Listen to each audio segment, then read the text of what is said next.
So hi everyone, in this video we will going to learn that how to create a volume for storing the data from multiple Docker containers.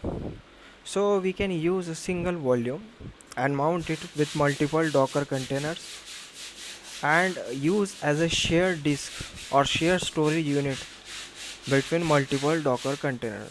So here you can see on the screen we have opened two sessions on our single machine.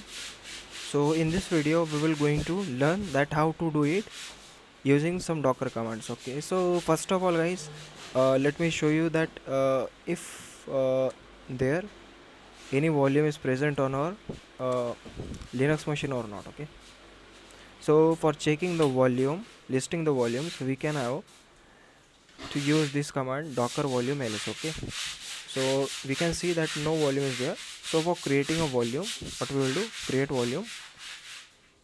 So for that you can use docker volume create and then mention volume shared. Okay, so this will be the name of the volume, right? And then hit enter and you can see that volume shared has been created. Now again we will check this using docker volume ls and now you can see that this is the volume which is present on a local machine. Okay, so once this is done, what we will do, let me show you that what the images we are having. Okay, so guys, here on this session we will mount this volume shared with the ubuntu docker container. Okay, and on this session we will mount the volume shared with the oracle linux 8. Okay, so mounting volume shared, okay, on ubuntu. Okay, and here what we will do, that mounting volume shared on oracle linux 8, right? 8.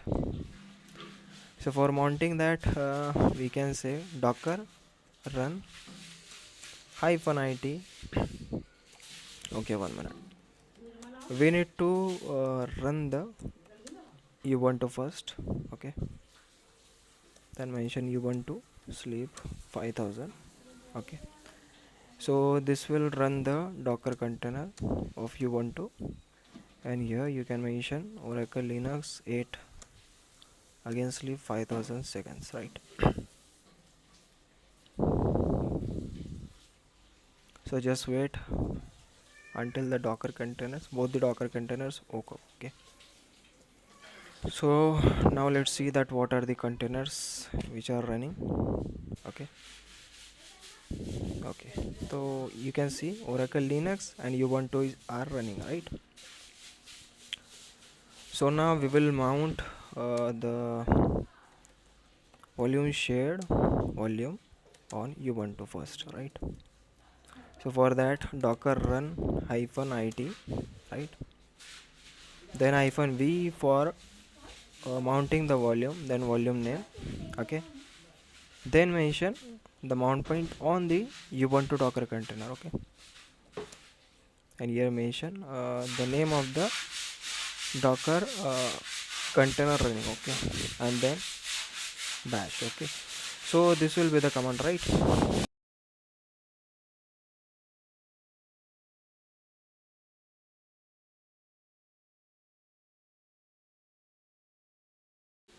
Okay, so here you can see that inside the ubuntu docker container we are having this docker underscore share drive. So go inside this.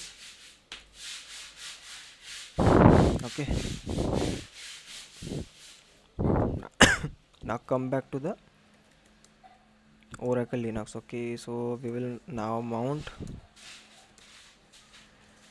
the volume shared on oracle linux, right? Oracle linux underscore 8. So just use docker run -it -v volume name, then the shared drive name on the oracle linux, then the oracle linux docker container currently running's name, and then bash. Let me show you that how it will look like. Okay, so you can see this is the command docker run -it for interactive, -v for mounting the volume, then the volume name, then colon, and here we need to mention the custom docker name, docker mounting mount point, okay, inside the docker container of Oracle Linux 8, and then you can mention bash, right, and then hit enter. नहीं यहाँ पे नहीं कहूँगा.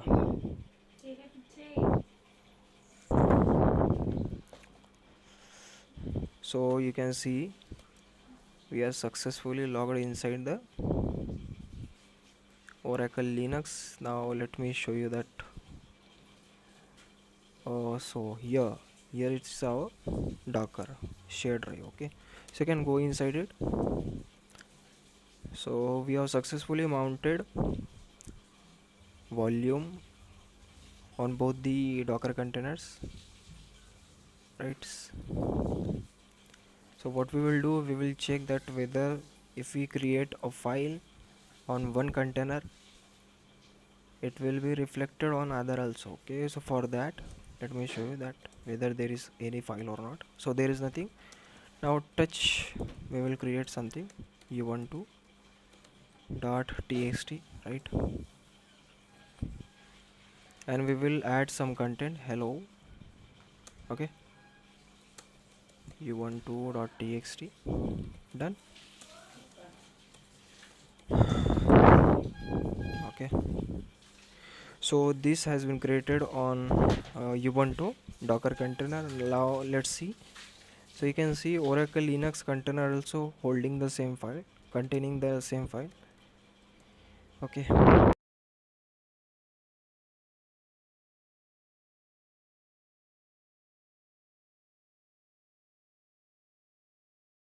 so this is how, guys, we can mount and share the share the same files between multiple containers. Okay, so this will be helpful for you. Now we will exit from the docker containers, and then we will kill them both, and then we will drop the docker volumes. Okay, since it will be stored on the local host, right? Now check for the ps hyphen, yeah, docker ps q, right? So docker kill docker ps q. Okay, so it will kill both the containers. Okay, now let's see for the date processes. So we need to kill this. Okay, so we need to remove this date containers, one, two, this one, and this one. Okay, so all will be killed, all will be removed from the date processes as well. Then we will drop the docker volume. Okay, after this. Okay, so you can see these are, this has been removed. Okay, so now we will go to find the volumes. Okay,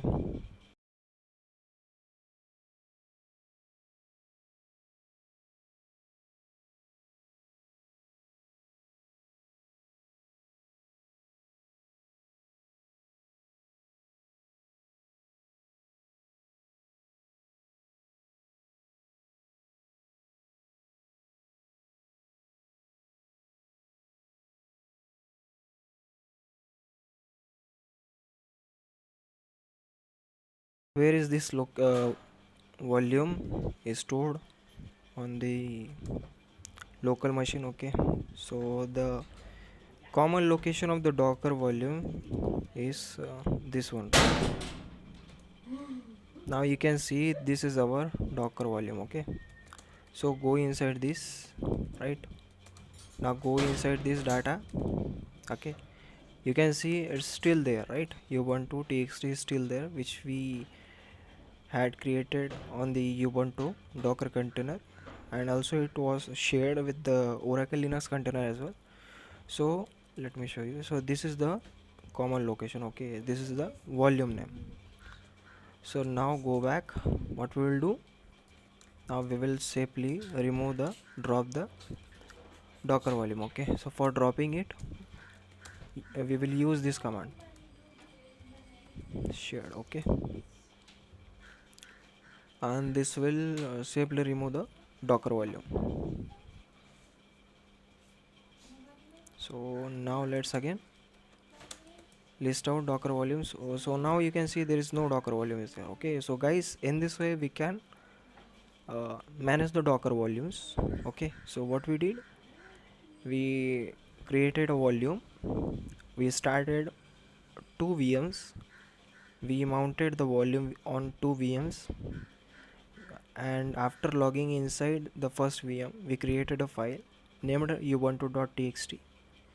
We have written some content inside the file, then we check the same content from the second container, docker container, which was Oracle Linux 8. It was there as well, and we exited both the VMs.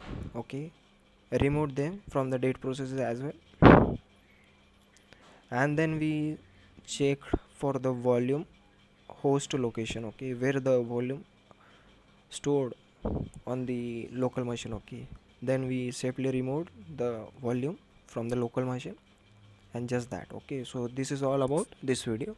So guys, this will be helpful for you. Thank you for watching this video.